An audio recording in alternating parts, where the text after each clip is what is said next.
I'd like to bring the Thursday, March 28th, Webster Town Board special meeting to order.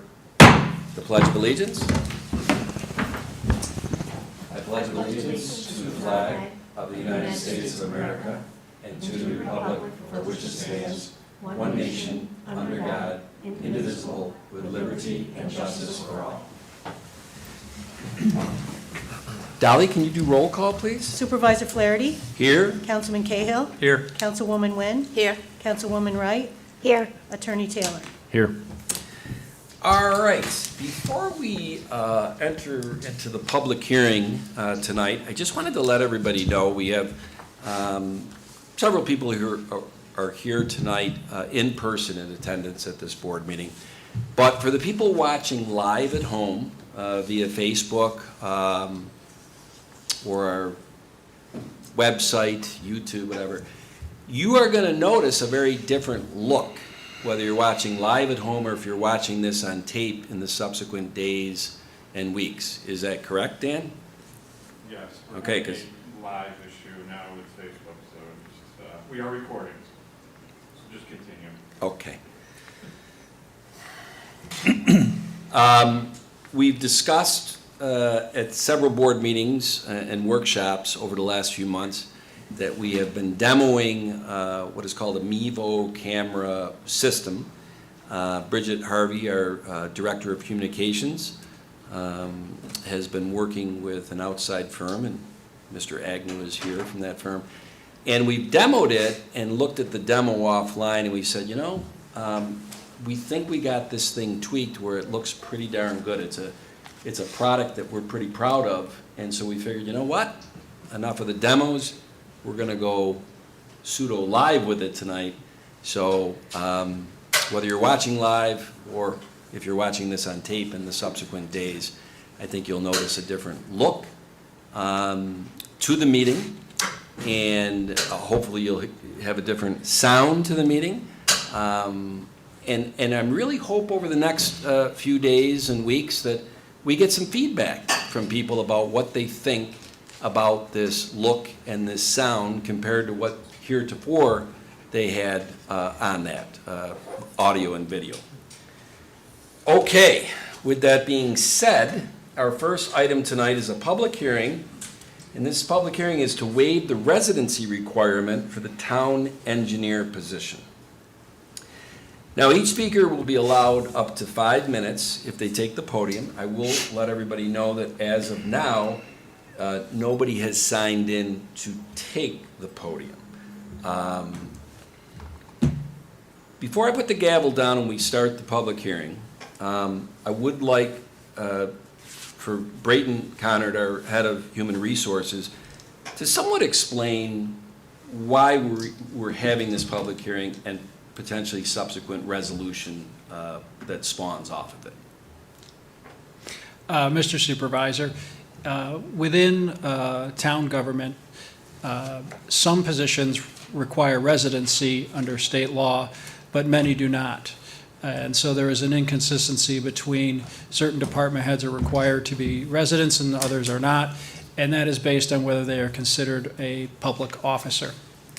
There's also the ability, according to the New York State Attorney General, for jurisdictions to adopt local laws to modify their residency requirements to allow public officers to live outside of the town.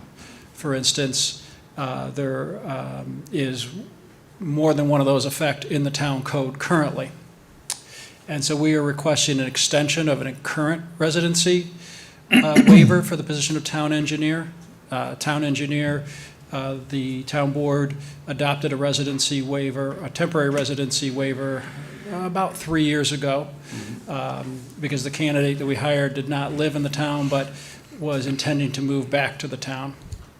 Our recruitment has been going on since last July, and so we feel, and we've discussed with the board previously, that we've demonstrated a recruitment difficulty that required us to consider candidates who lived outside the town of Webster and who do not intend to move into the town of Webster.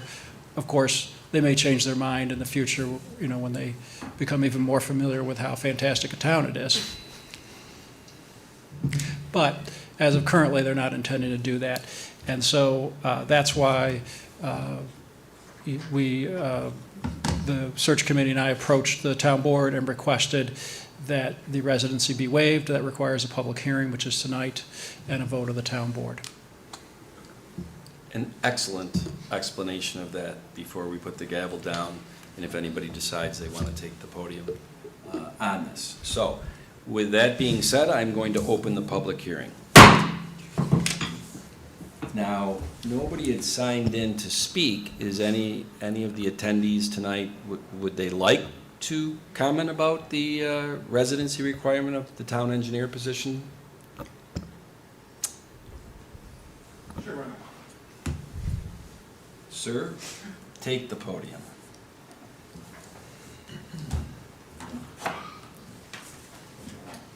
Good evening, Brian Gutman, 228 Millstream Run, Webster. So I understand our current candidate lives outside the town, but I'm a strong supporter that the candidate should live in the town, or at least directly in the town adjoining Webster. That's, Penfield, Irondequoit, Ontario. There are, like they've said, there are other towns that do have waivers for residents who do not, or for engineers who do not have to be, but a lot of them do have a stipulation in the state town code that says they should be at least adjoining. So hopefully the candidate is. That's just where I fall on it. Sure. Okay? Okay, thank you, Brian. Anybody else want to take the podium on this? Okay. I'm going to close out the public hearing then. Is there any discussion, questions from the town board members before we move on to the next item? No, I think we talked about this at a workshop recently, that there was pretty significant challenges in finding a qualified candidate for this position, and it was open for a long time, and Braden had to go through some pretty extraordinary efforts to find this person, so I think we're doing what we need to do to get the position filled. Jenny, anything? No, I think what we have to be doing to get it done, to get our town, efficiently run. So I believe that, whatever Brighton have done, good job find the candidates. I'm fully supportive of that. John? No questions? Okay, okay.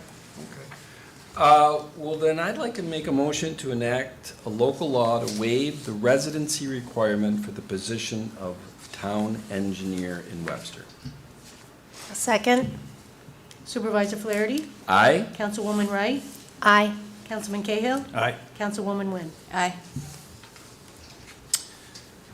Okay, and that spawns right to the next resolution, which is, before I read it and make the motion on it, or someone makes a motion on it, Braden, you mind if I hand the baton back to you to let everybody know about the person that we are going to be appointing?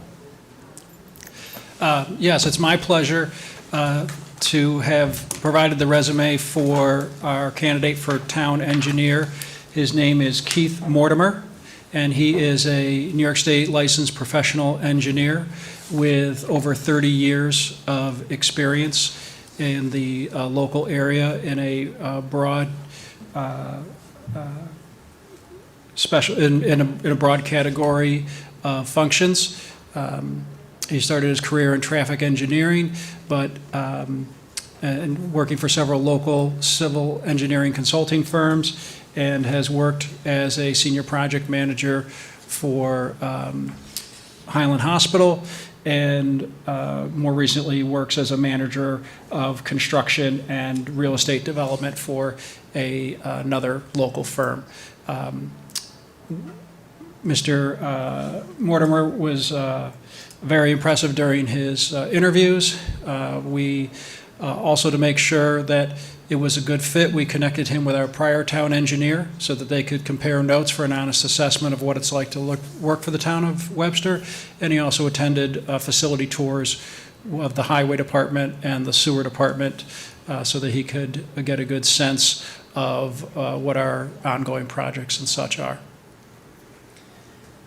Yeah, and I gotta say, earlier you said that when Mary Harrington, our last town engineer, her family moved, and that was at the end of July, and, Mary was great. She worked with us for 2 or 3 months back in May, June, July last year to help, if you want to call it, in getting ready to hand the baton off to the new town engineer. We were surprised at just how challenging of a search that was. And one of the things that I think needs to be said before we do this resolution is that the committee that interviewed candidates, 3 of them are in this room tonight. Brayton, Paul, I think, no, the only 2 of us? Oh, yeah, there's 5 on the committee and only 2 are here tonight. Okay. We had a chance a couple times along the line to have hired somebody, but one of the beauties of our structure of having a 5-person committee do these interviews, and these are robust interviews, these are an hour and a half. There are 30 questions that are peppered at this candidate. They're almost designed to cause stress to the candidate because these are our top positions at the organization. These are our leaders. And if they can't handle the stress of an interview, how are they going to operate as the leader of the town and for the citizens that we're trying to service? We have made out very well over the last 4+ years using this philosophy, and we've hired some great town department heads. We made a conscious decision along the way in October, and I think again in January, to not tender offers to candidates that we had interviewed.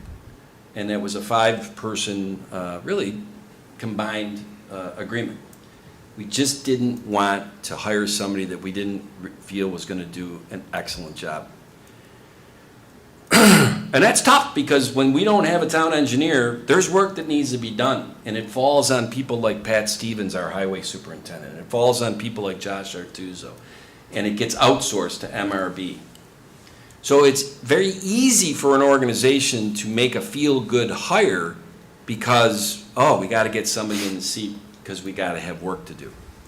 But in my experience, when you make that feel-good hire, 3 to 6 months after it, you really regret that decision.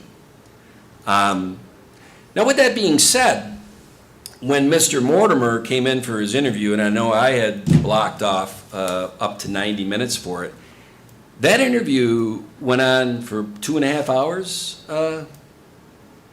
And when he left, we all looked at each other and said, am I missing something here? I mean, this guy, there's no way he could have answered some of those questions. He couldn't have gotten a glimpse into our culture and what we're trying to achieve.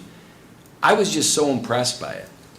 But, once again, our strategy and philosophy is to not make emotional decisions, it's to make good decisions based on facts. So we didn't rush to judgment and go to make a hiring offer. We went through our due diligence, had him go and see the facilities that he would be overseeing and meet the facility managers, had him talk to our past town engineer. Brayton, you can continue to do your due diligence, reference, request, and ask some pretty tough questions to make sure that we weren't just seeing a shiny object. And everything just continued to play out well. Hiring is a crapshoot. Anybody in this room or anybody watching this thing, if you're an owner or a manager who hires, you know exactly what I'm saying. You can do your best homework and still you don't know what you get until the person's in the position and operating for 3 or 4 weeks, or 3 or 4 months, I should say. But we really make a conscious effort at the town of Webster, at least the last 4 years, to really try to make sure we don't strike out on our department heads. You make the right decision on hiring department heads. And really, and I've said this and it gets some people upset, doesn't matter who's sitting on this dais as the elected official. Because for the citizens of this town, the day-to-day operations of this town are run by the department heads. And it really doesn't matter at that point who is sitting on this dais as the elected official. And I know that isn't something popular to say as a politician, but I don't think my career is going to end up being a politician. I like good organizational structure. I like efficiencies. We've done a good job at it. We have ways to go. You know, we're not perfect. I feel good about this process, and I feel good about what we found in Keith Mortimer. So I'll get off my soapbox. Any other questions or comments? I think that the hiring practice and the interviewing practice that we've incorporated under your leadership has borne some very good fruit. And the process in which we've gone about the hiring with the team of people interviewing is typically, I have found that a lot of companies have gone to that rather than making a political decision. My buddy said, you know, this guy's a good guy, and doing that it's proven throughout the years not to be the proper way of hiring people. It's better to take your time, have a team interview. Everybody has different questions, and we'll get different impressions based upon the answers of the questions. And one of the key things that I'm glad that you did was to have Mary Harrington getting involved in this and having discussions with him, because I have an amazing amount of respect for her. Does she I really hold do. back on her opinion? Oh, she does not. And that's what I love about Mary. Yeah. She's very direct. Yeah. And you know, times you really need that. Yeah. Right? Unvarnished opinion based upon conversations. I just want to say, thank you, John, for saying under my leadership, but the fact of the matter is, we hired Brayton in September, I think, of 2020. I already had conceptually that I didn't like the way maybe heretofore the town hired leaders, the department heads. But I really didn't quite know how to go about it. He's the one that took, you took a raw concept that I had, and he, not to say he kind of chuckled at it, and he said, let me show you how we can do this. The guy didn't fall off the turnip truck yesterday No. in HR. And so I got to give a lot of credit to Brayton, because he really kind of perfected it. And I remember the first one that we did, and I looked at the questions, and I was like, wow, you know, that's an interesting, and the way he goes about getting the questions, you know, from different sources. And there's a purpose to each of those Right. 25 to 30 questions. I'm going on and on. You know what? And to your point, as far as setting this up and putting the candidate in a stressful position, one of my jobs, I interviewed, there was 8 people in the room, and everybody had different questions. So it's a little stressful, yes. Did you get the job? Yeah, I did. Thank you. Wow. Because Brayton wasn't there. Without further ado, I would like to make a motion to appoint Keith Mortimer as the town engineer for the town of Webster. Second. Supervisor Flaherty? Aye. Councilman Cahill? Aye. Councilwoman Wynn? Aye. Councilwoman Wright? Aye. Braden, Paul, one last question. His tentative first day? May 6th. Okay. As a Proving- professional, he needs to give proper notice to his employer. We wouldn't want to hire somebody that wouldn't give proper notice. No, it says a lot about somebody, the way they leave an organization. I go back to what Mary did. She let us know 3 months in advance. I know that was very hard for her, but it was the right thing. It was a professional thing. And not for nothing, as we all know, we have somebody else who showed the professional way to do things, in that Dolly McGuire announced 2-3 months in advance of her retirement. And that is so valuable for us to be able to start looking for a successor. So So thank you, Dolly. Be tough to find a successor to her. That's for sure. Okay, the next part of the board meeting is the open to the floor, where each speaker will be allowed 5 minutes to really talk about anything they would like to. Now, tonight, we only had one person sign in, and that is Cynthia Doctor, right? Would you like to take the podium? Great.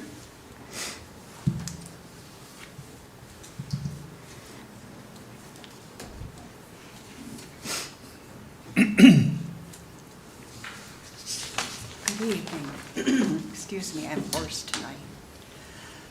I want to say that I am very disappointed in the town of Webster for the actions that they have taken. Cynthia, and I hate to do it, can you make sure you're talking into the microphone?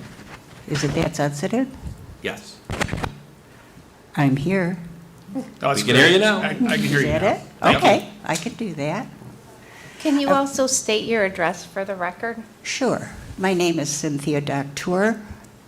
My address is 774 Bell Arbor Trail here in the town. I want to say that I'm very disappointed in the way the town of Webster has handled the EMS situation in the town. One of my great concerns, and I don't know if any or all of you have had the occasion to require immediate ambulance service for a life-threatening situation. And I did a year ago November, such that I had asked to go to Strong Memorial because that's where my doctors are. They told me I couldn't make it to Strong Memorial, so they took me to Rochester General. The type of care and concern that they gave me was unparalleled. I had had to call them the year before because of acute pancreatitis. Both times they were wonderful. So when I started, it's kind of through the back door finding out that the town of Webster somehow could not come to an agreement with the ambulance service, I was upset. I told all of my friends. They were equally as upset. And now I see we're to this point where tomorrow Penfield is going to be responsible for us. I believe that there has been a distinct lack of transparency and communication. These are two things that Mr. Flaherty likes to point out that are so important in the town and that people don't come to town board meetings, et cetera, et cetera. There's absolutely nothing on the Town of Webster Facebook page regarding EMS situation. Nothing. We like to talk about our brand new highway department, which, by the way, God knows how much that costs. It's also mentioned by Mr. Flaherty, who, for some reason, is unwilling to look up what I'm speaking, that the Webster Herald is where information is posted. If you Google the Webster Herald and their website, it says it's not operational. Even if I wanted to subscribe to it, how would I? There's nothing on Spectrum. What I would like to know, and I do not know if in this forum anyone here will answer my questions. I'll ask that question. Will people here answer my questions? Or is this just... You can tell me whether you'd answer if I asked you a question. Cynthia, I'm going to tell you this. What? Without knowing the question, I can't answer that. I can't answer if you're going to, because I don't know if you're going to ask me, like, what am my I'm wife sorry, I like to can do? barely hear you. I cannot answer whether I would answer your question until I heard the question. Okay, I'll specifically ask the question. You stated in your supervisor column that there were a number of points, bones of contention, I'll call them, between you folks and the ambulance service. I'd like to know what those points of contention were, more than one word. Yeah, I can answer that question. I just Good. want you to know you're at 4 minutes and 4 seconds. So I'm going to give you some slack here. Do you have another question? Nope. That's it? And you have Well, no? depending upon your answer. Well, you're going to run out of time because my answer doesn't count into your, it counts into your time. So how would you like to Then do I will this? go back to what I said Okay. when I came here. That I will make an appointment to talk I- with you sometime Great. within the next 2 weeks to find out what exactly, because it was never published anywhere that I could find.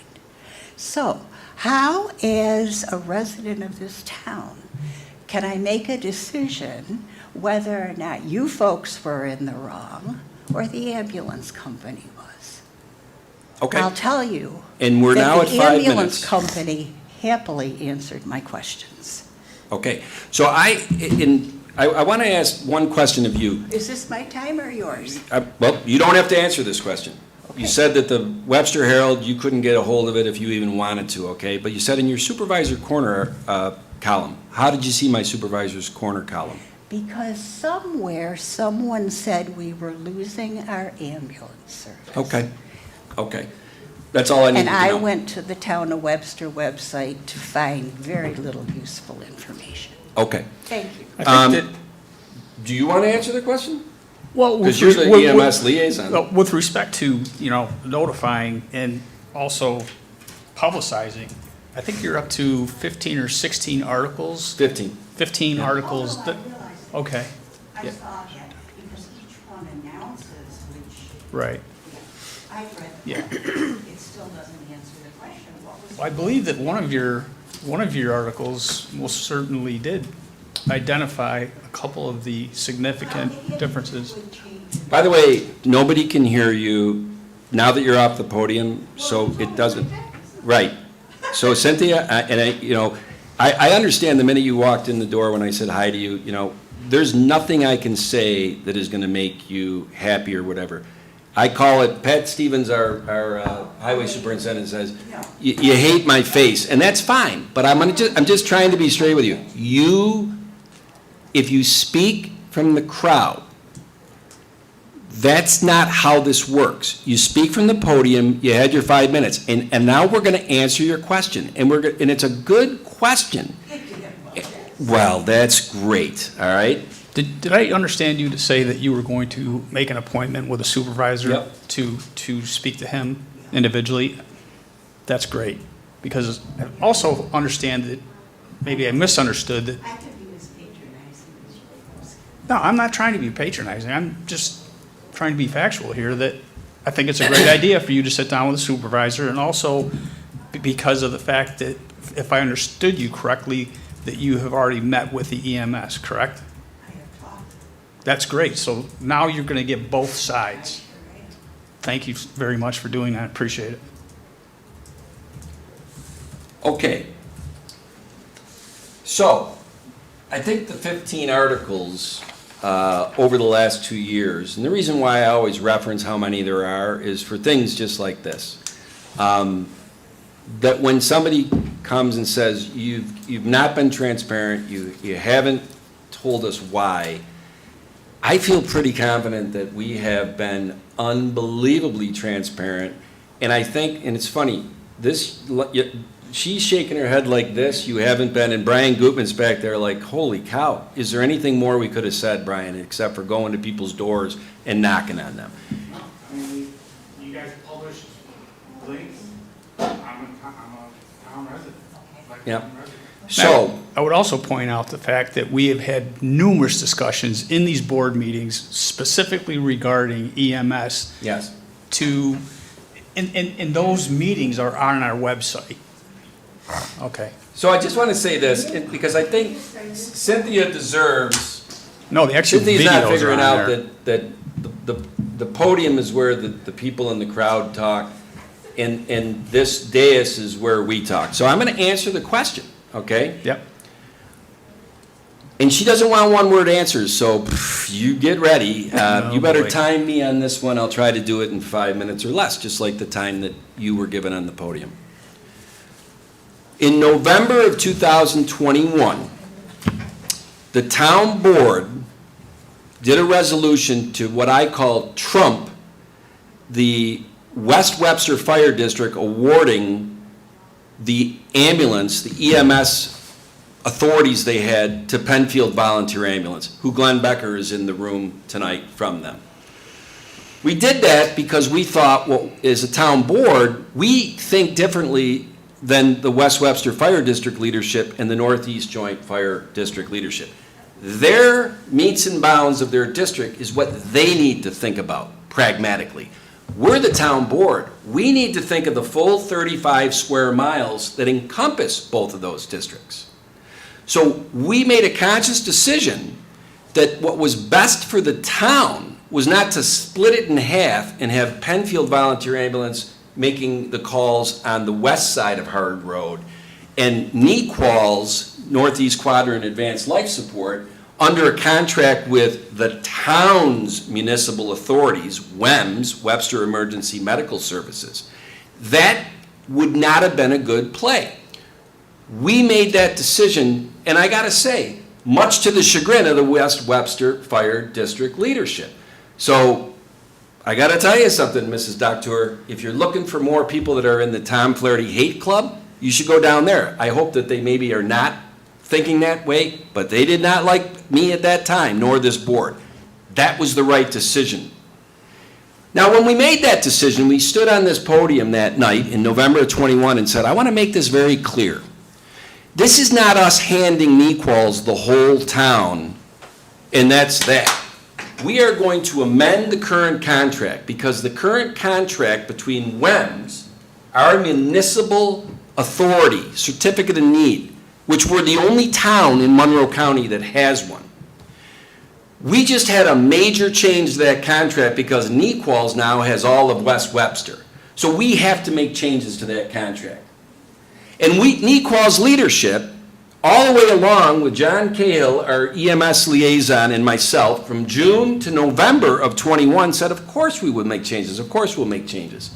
And then when John Cahill and Patty Cataldi, our deputy supervisor, and our town attorney, sat down in December of 21 and said, let's start talking about this amended contract, I don't know really if Nequal's leadership was that much of an engaged participant in that.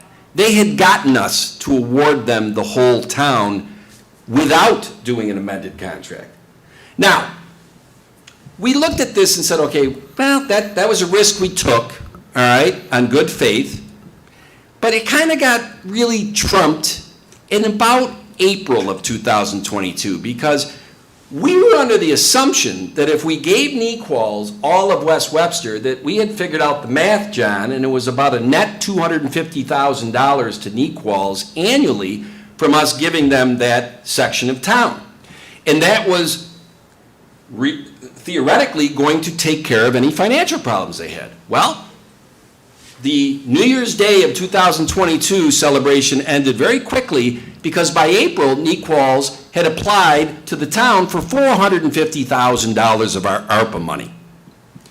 Now, we weren't planning on giving any of our ARPA money to not-for-profits, so we had to figure out, well, this puts us in a very unusual position. We can't just glad hand and give that to a non-for-profit when there's a ton of non-for-profits in the town of Webster that might want to have some of our ARPA money too.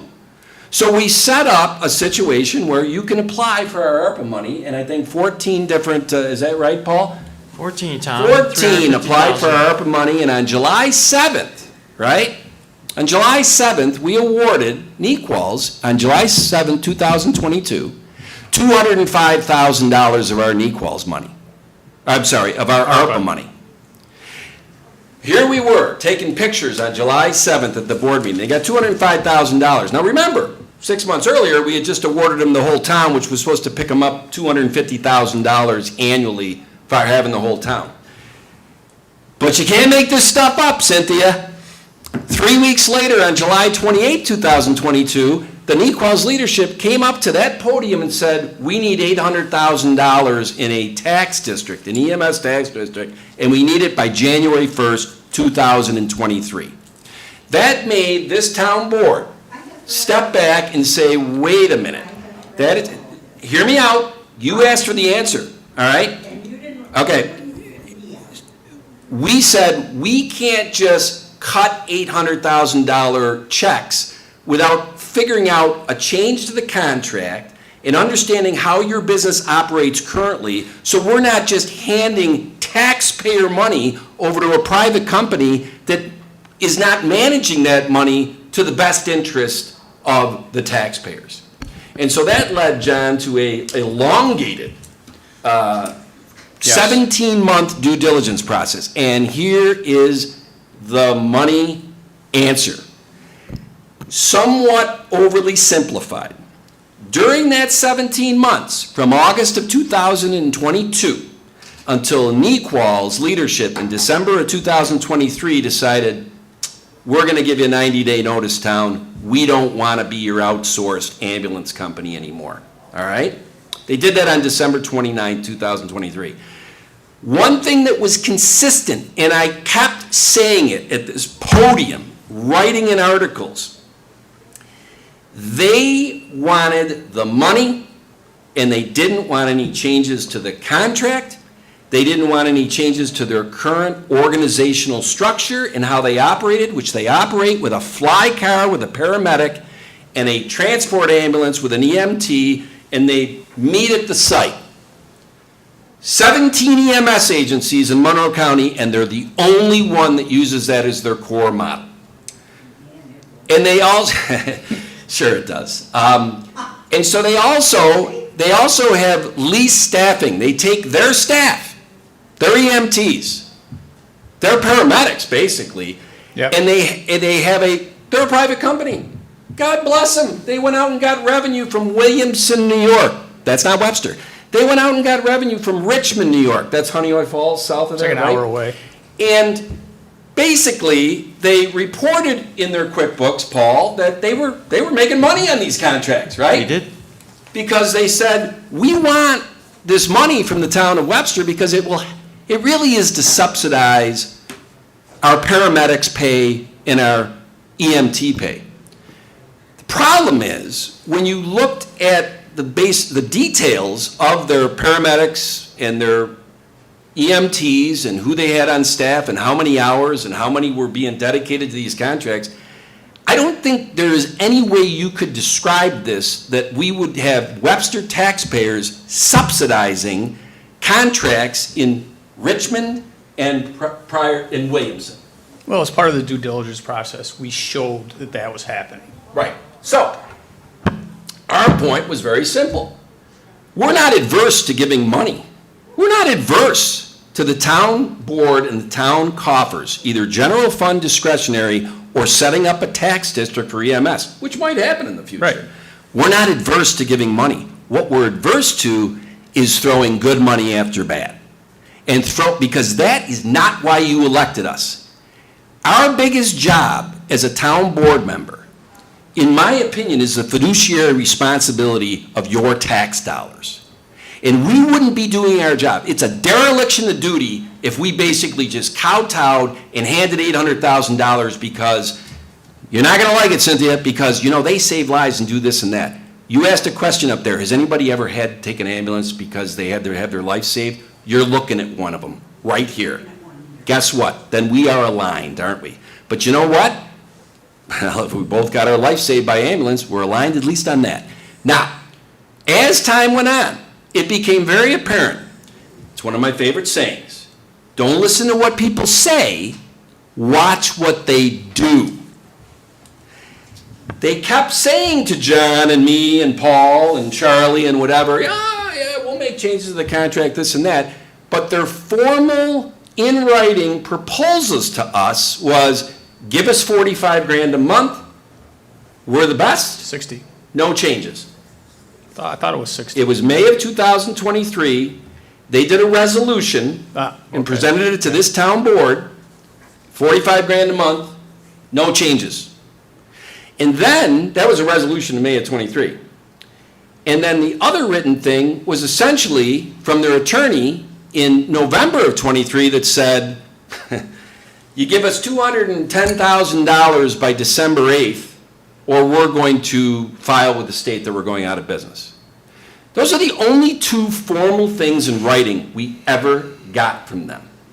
So they can tell you stories until the cows come home of what they said they were going to do, but the only formal things they gave us was money for nothing, for no changes. And that was always a non-starter with this board. That was a non-starter with this board. We were very clear about this. And I think the narrative became, for anybody that does social media, is that this was somehow a personal thing between me and Ahmed Mustafa, the chairman of the board. And the funny thing about that is that not only was it not a personal thing, and anybody who's worked with me knows that my whole, I think, compass of decision-making is like, don't put emotion into it, we have to go with facts, is that as recently as October or November of '23, when John and Russ Ziskin had a committee together that was working with Nequals on a business and operations plan to present to this town board in January with the proposed funding, which was going to be 700 or 800 grand annually. Correct. Okay? When it became apparent that Russ would become one of the leaders of Nequals, I said, that I'll do an Irish jig. That's enough leadership change for me. I said, leadership change needs to be done.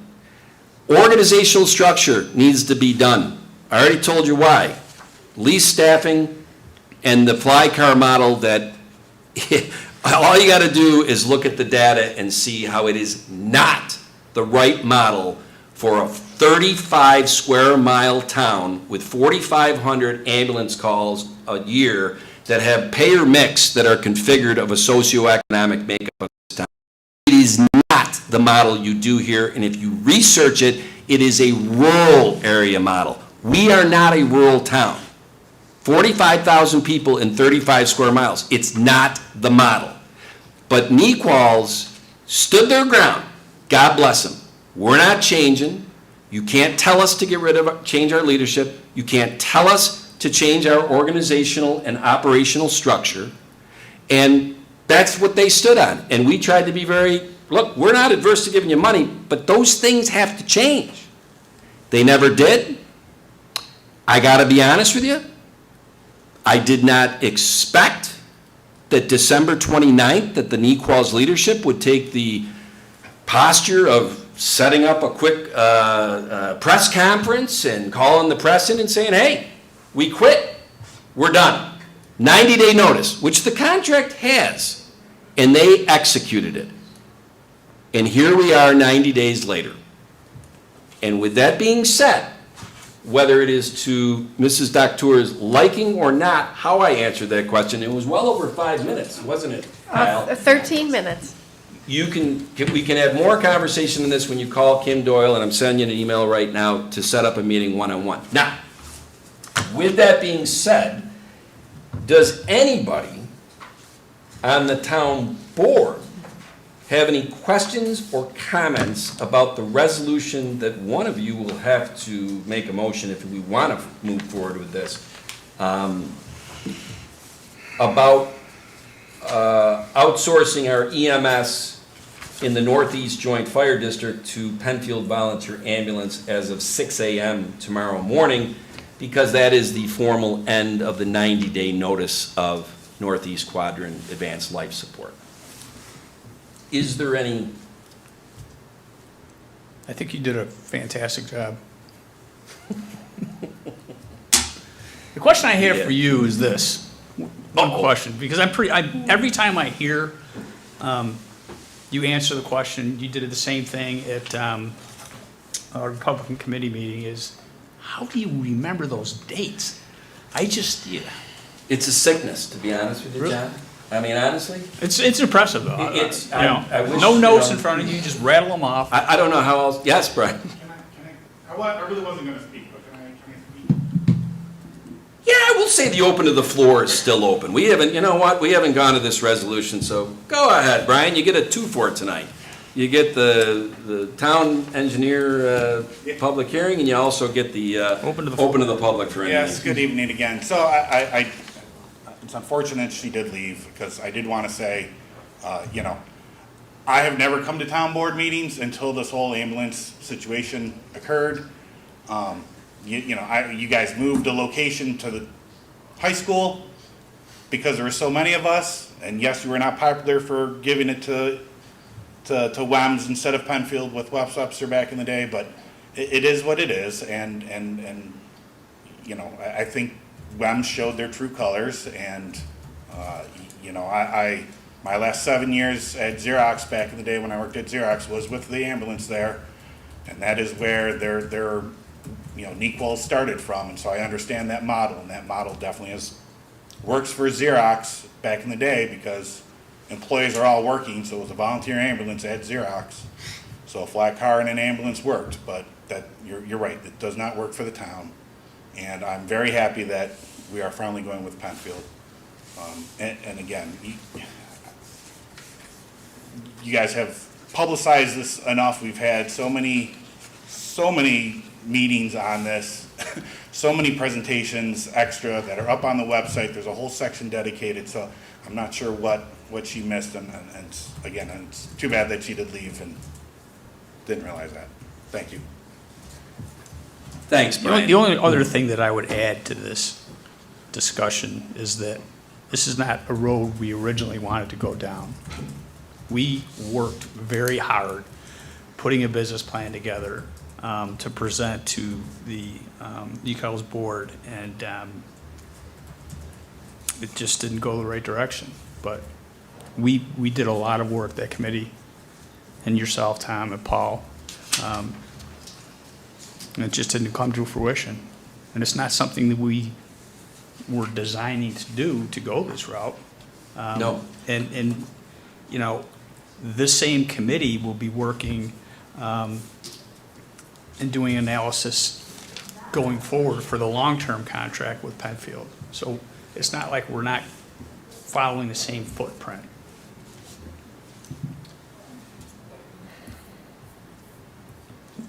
Well, yeah, anyway, I would like to thank, you know, all those that involved in this process, and it was a very, very complicated issue because of the health and the safety of the Webster residents, you know, is my #1 concern.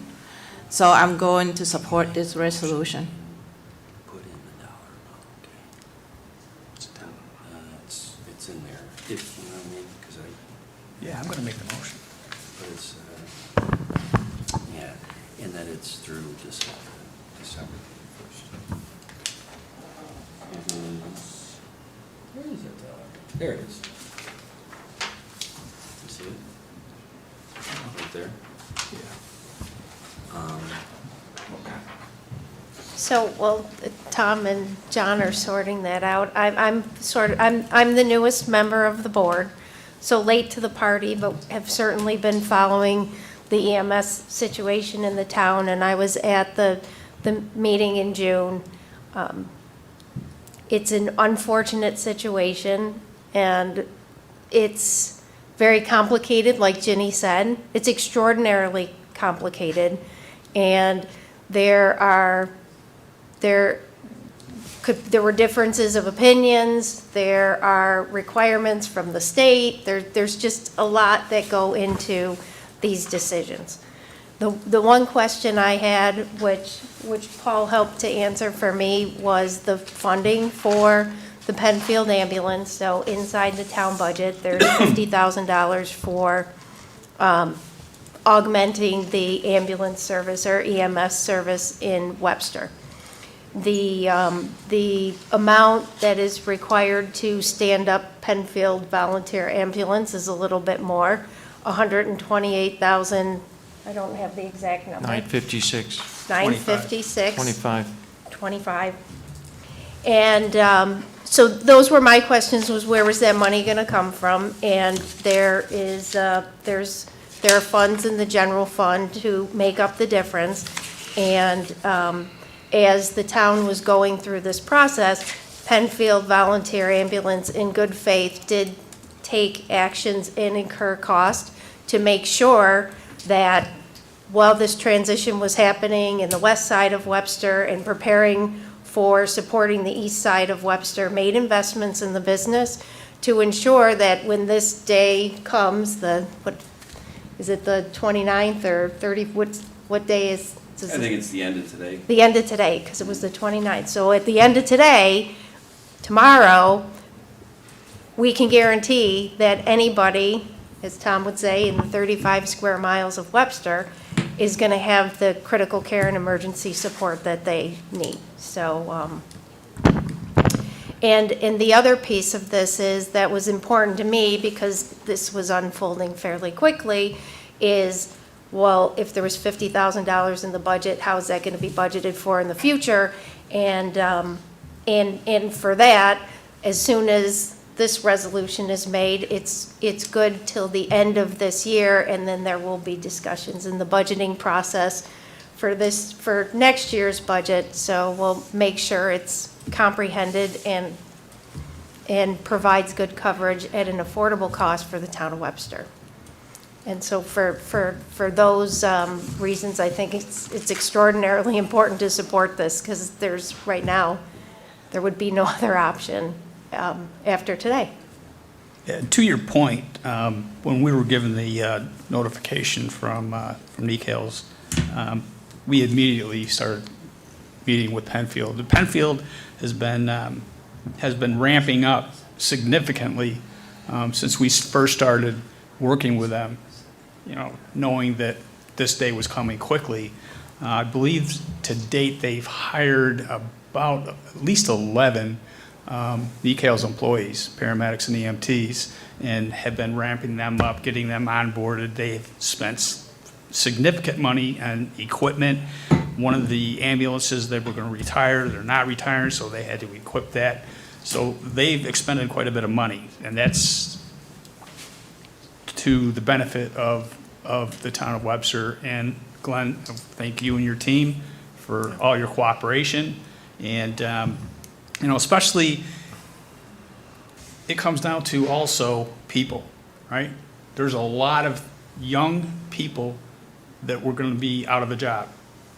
And they have been hired not only by Penfield, but by other ambulance corporations in Monroe County, which I was glad to hear that. And thank you for doing that. And I've talked to, I don't want to name who it is, but I've been speaking on a regular basis regarding the environment in Penfield. Because when you bring a lot of people in from a different ambulance company, sometimes the transition isn't too smooth. You have a lot of different personalities, right?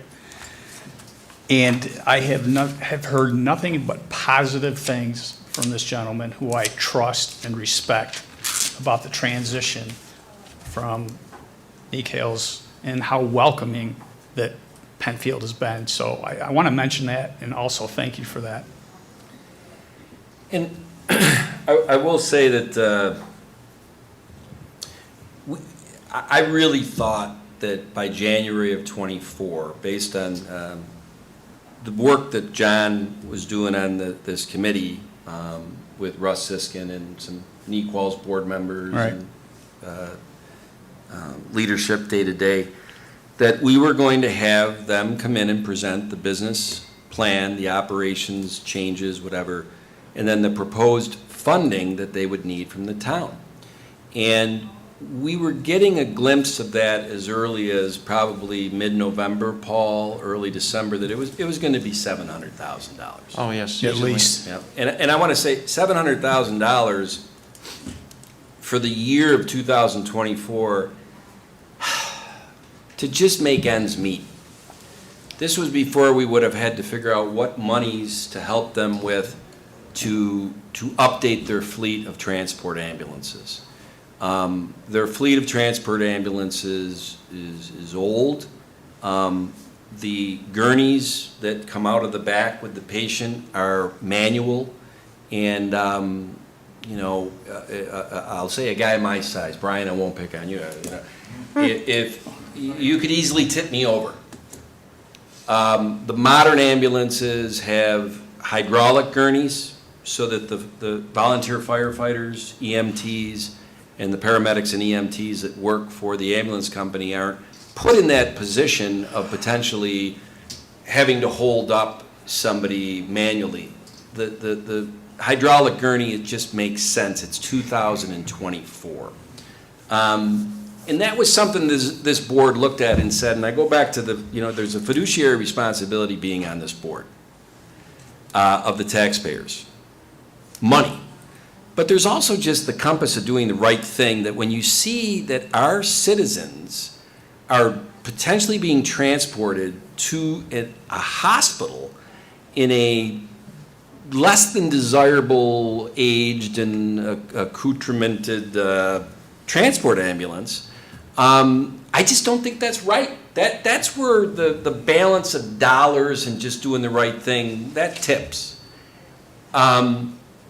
So we knew that if we were going to continue on with NEQOLs, that we were going to have to invest. And I know, Paul, you had done some preliminary work to see if there was grant money and could we lease ambulances in our name and lease them back. We took a look at it. But an ambulance is, I don't know, Glenn, 200 grand? I mean, not equipped with a lift. Right. Not a load or anything. 350 fully loaded. 350,000 fully loaded. So we were trying to figure out, well, how do we do that? Because we assumed we were going to be sitting with NEQOLs in January, and that's who we were going to go with. I can't stress it enough. I was just blown away when they did the 90-day notice. But, you're turning lemons into lemonades. The ambulances that Penfield Volunteer Ambulance has, they have a real strict policy on how old or how many miles, and they either get rid of them and buy new ones or they refurbish them, and they all, I think, Glenn, have the hydraulic, right. So not only is that good for the patient, but I guess I kind of one of those guys, it's like, I think there's a respectable work condition for an EMT and a paramedic. And I don't think, I can't sleep at night thinking that we're going to be behind, our town board is behind putting human beings that do this job, this thankless job at sometimes for what they get paid, in a rig that is potentially dangerous. They deserve the respect of being in a more updated rig. Now, along those lines, and this was one that really bothered me since 2022 when NEQOLs got the whole town, is I learned EMS, and whoa, have I gotten an education on EMS, and it is one complicated industry, very complicated. It just made sense to me that when you'd go down to a base of operations where the ambulance is pulled into a bay, and while they're not on call, they go in and there's a family room and couches and chairs, and they can maybe watch TV, and there's a kitchen, and then maybe there's bedrooms and whatever. Because these people are putting in long hours, and so when they're not on call, if they're going to be waiting for the next call, it's kind of nice to be in a base like that. NEQOLs had their base on Jackson Road. But then they said, don't worry about the people in West Webster, because West Webster over on DeWitt, that's a long ways from Jackson Road. So if they got to go to a heart attack on DeWitt Road from Jackson, that can take 10 minutes. And seconds matter in this industry, right? So it just made sense to me logistically that you got to triangulate or whatever where your bases of operations are within 35 square miles to put yourself in the best position to draw a radius around these bases and say that every citizen in Webster, every resident, assuming all things are equal and you're not out on a call and whatever, the ambulance is 4 minutes away. And that's a big difference than 10 minutes away. Now, NEQOL said, hey, we put our ambulances over and they just sit in a parking lot. So they're staged. Is that a great way to treat employees, that you're sitting in your ambulance in a parking lot at 2 in the morning waiting for the next call? So that always bothered me, and I think it bothered you too, John. Yep. And one of the things we're getting with Penfield Volunteer Ambulance, at least in this short-term contract, is that, one, they got their base on Jackson Road that is less than 3 miles south of the Nequals base. So it's still accessible quickly to some of the people in southeast Webster. But they've also worked out with the Northeast Joint Fire Department to stage, base, whatever, one ambulance at the, the Phillips Road, Station 3, which if you take Station 3, and that's over near our rec center and whatever, draw a circle around that, you got some good coverage in East Webster there. But they also have an ambulance, I hope I'm pointing right, yeah. They also have an ambulance or ambulances over at the West Webster Joint Fire District base on Gravel Road. And I think everybody who knows the geography of Webster knows that if you're off of DeWitt, having an ambulance come from Gravel Road's fire department, you got a heck of a lot better chance if you got an emergency situation of that getting there quickly and saving your life on the way to the hospital than if it's coming from Jackson Road. So that made me feel pretty good. And it also gave a base where the EMTs and paramedics, when they're not on a call, have a place to go in, rest, grab a bite to eat, have coffee, maybe watch a TV show. I don't know why any of us would have any problems with that, why they're not on call. Because some of these, what are they working, sometimes 12-hour shifts? We limit them to 18. We limit them to 18 hours.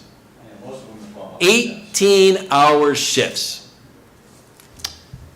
These people are doing God's work. I don't mean to be corny, but we owe it to them to at least try to give them good ambulances and to give them a good place to be while they're not on a call. And this is where, to me, this is great because Penfield has those things. So we're getting them in this contract.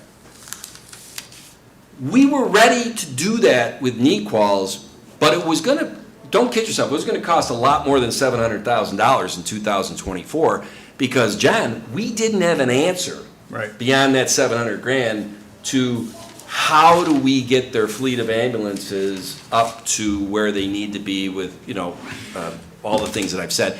And we didn't have any inroads to where they could put an ambulance in West Webster that was respectful to the EMTs and paramedics.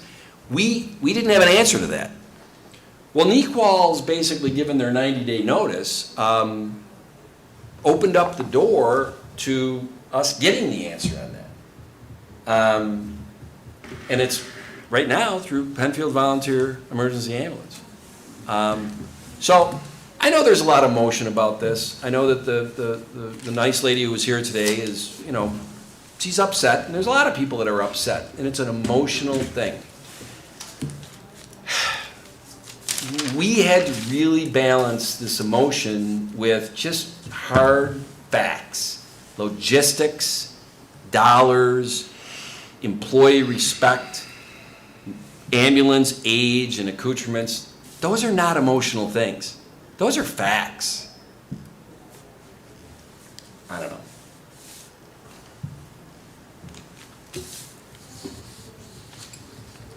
I think you need to close the public hearing. Well, there is no public hearing on Or this. the open to the floor. You don't have to. Anybody close else it. want to get up there? Brian, you want to? So we're on to the resolution, and we've really done a. So I'll make a motion to authorize the town supervisor to sign a contract for Webster Emergency Medical Services from today through December 2024 to outsource EMS to Penfield Ambulance in the amount of $128,956.25. Second. Councilman Cahill? Aye. Councilwoman Nguyen? Aye. Councilwoman Wright? Aye. Supervisor Flaherty? Aye. And last but not least tonight, I don't think there has to be a lot of discussion on this, except for I will say that Having had some discussions with our attorneys, especially our outsourced attorney on this issue, Jeff Storch from Harris Beach, and the Coke Fairlife attorneys, and Dolly, I know we talked about this in the last couple of days. We're kind of putting the brakes on this, only for probably about a month. But we are not going to have a public hearing on April 4th for a code change on the one-time sewer tie-in fee. And therefore, we didn't advertise it in yesterday's Webster Herald. The best way to explain it is that I think we're going to measure twice, cut once, with making sure that the verbiage that is in the code change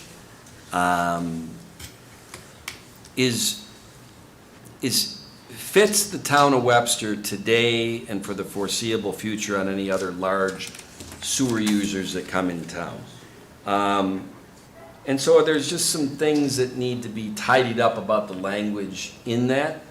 And I think the attorneys, and I concurred with them, it's better to just, let's take a couple of weeks, work on that language, look at the if comes, and make sure that we have no unintended consequences. So that's my explanation, unless the board has any other questions of why we're gonna pull back. Okay. Anything down there? Nope. No? Well, I make a motion to rescind the March 21st resolution to set a public hearing for April 4th and to advertise in the March 27th Webster Herald on town code change on one-time sewer tie-in fee. Second. Supervisor Flaherty? Aye? Councilman Cahill? Aye. Councilwoman Nguyen? Aye. Councilwoman Wright? Aye. Well, it was a short agenda on paper, but we've been an hour and 7 minutes into this. Kind of glad it went down that way, because I think some of this stuff, especially the ambulance, it's big. And I think, Yeah. I'm kind of glad Cynthia came in, because it deserved to have on the record and for people to see this taped and whatever, a more robust explanation, because as I'm finding out, and thanks, Brian, even though I think we have been uber communicative on this, what I think happens, and I'm learning this from Bridget Harvey, our new dynamo as Director of Communications, is that if somebody has not been paying attention to this and all of a sudden they find out over coffee or someplace, did you hear we're changing an ambulance? And they're, oh my God, and then they look at something and they just assume that if they hadn't seen it, that the town board has been not transparent the last 2 years about how things have gone. That's human nature. So I don't know if we're ever going to change that, although Bridget's got some ideas of how we can minimize that possibility that in the future, somebody comes into this boardroom on something that we think we couldn't have communicated it more if the only way we could have is gone door to door and said, we want to talk to you about this thing. And that's obviously not going to happen. That's a little inefficient. So, with that being said, I'm glad it went a little longer. We'll do the round table. It's a board meeting. Paul? Hi, Tom.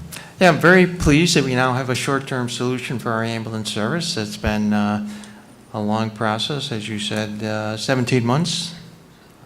We've done a very thorough job of analyzing the entire situation. I'm also happy that we now have a town engineer, also another long process. Mary left the end of July, so I'm glad that we finally have a solution. We can move forward, be a lot easier on some of our department heads.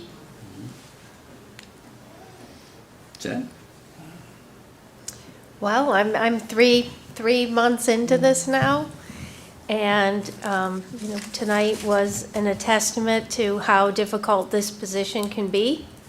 As Tom said, we're all trying to do the best we can for the residents of Webster, all of the residents of Webster, and unfortunately, with 45,000 people, you're just not going to be able to please all of the people all of the time. So I would say that's one of the more difficult things about this position, but I can assure you we do our best to keep the interests of everybody in Webster in mind as we're making some very difficult decisions along the way. So it's a interesting time to be joining the board, and I'm happy to be here. We're happy to have you. Kyle? I don't have much to add. Your ace, Charlie Genesi, will be back next week. But it's been a pleasure to be here for a couple weeks. Learned a lot in my 2 outings here with the town board. Well, I'm glad to hear that. Jenny?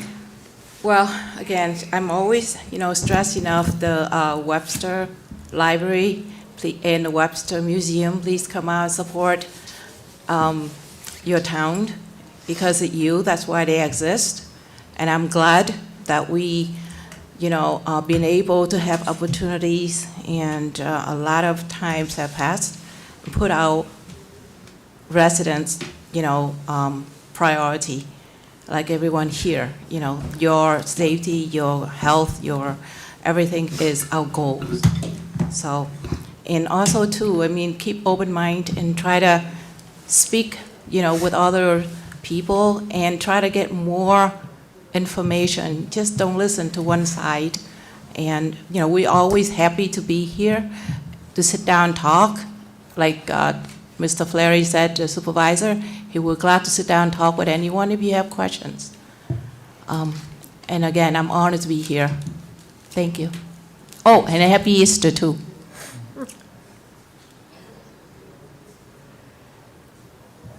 Johnny? So as far as communications go, as you said, there will always be problems. We're never going to talk to everyone. But one of the things that is on the Webster website that you can sign up for is called notifications, right? So this meeting, I'll get a notification tomorrow on my phone of this meeting. So I have accessibility just to watch the meeting, right? And believe Cynthia made the point that the minutes don't really show everything.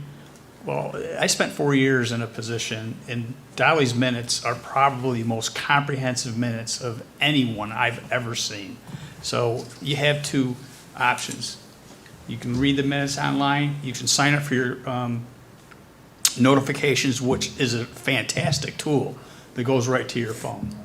I just wanted to mention that as far as communication goes. Yeah, that's great. And now you can watch the actual taped versions, and they're wonderfully produced. And I think you're going to like the product. But like I said earlier, we hope to get some feedback from people that watch this live or watch tapes of this over the next few days of what they thought as we forge ahead.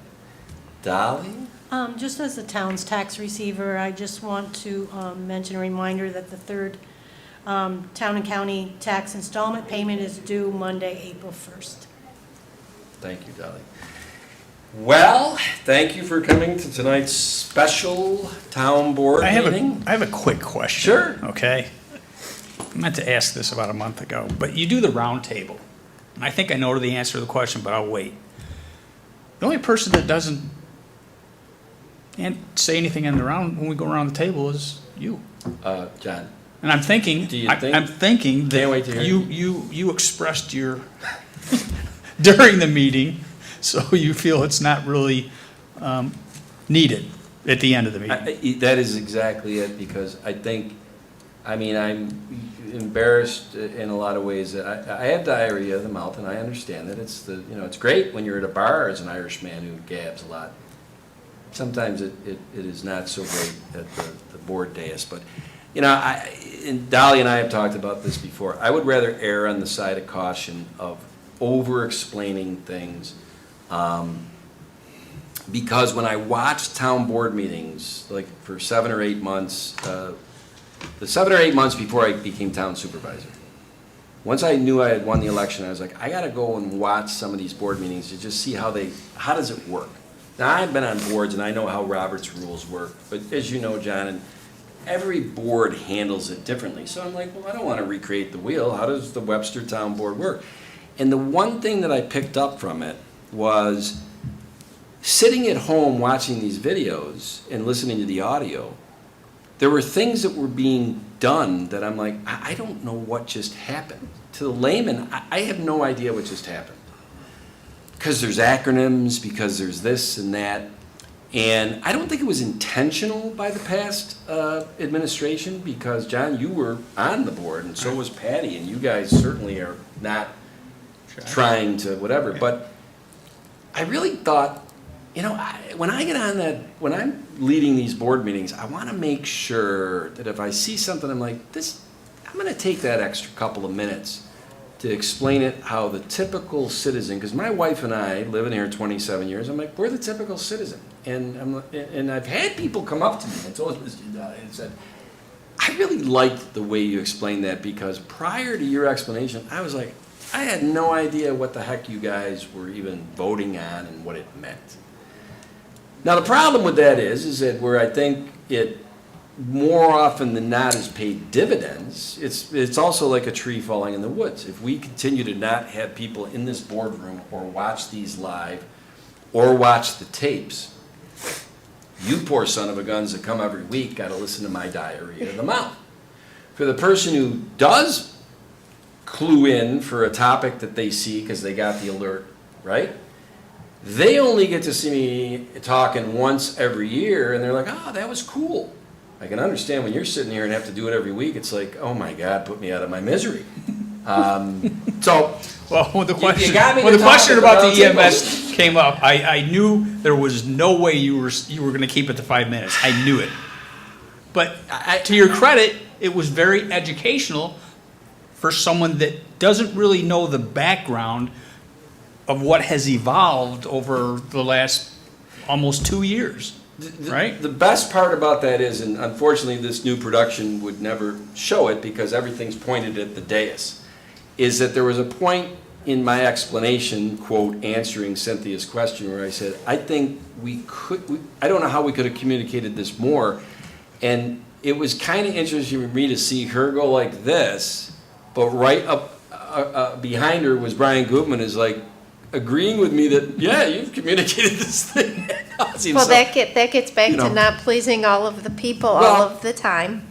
And it also gets to, there's different communication styles for different people, so you gotta communicate in multiple ways. The more ways you communicate, the more people you're gonna reach. Well, that's what we're trying to do. So, Yep. Good night. thank you for asking that. I did my round table. This meeting's adjourned.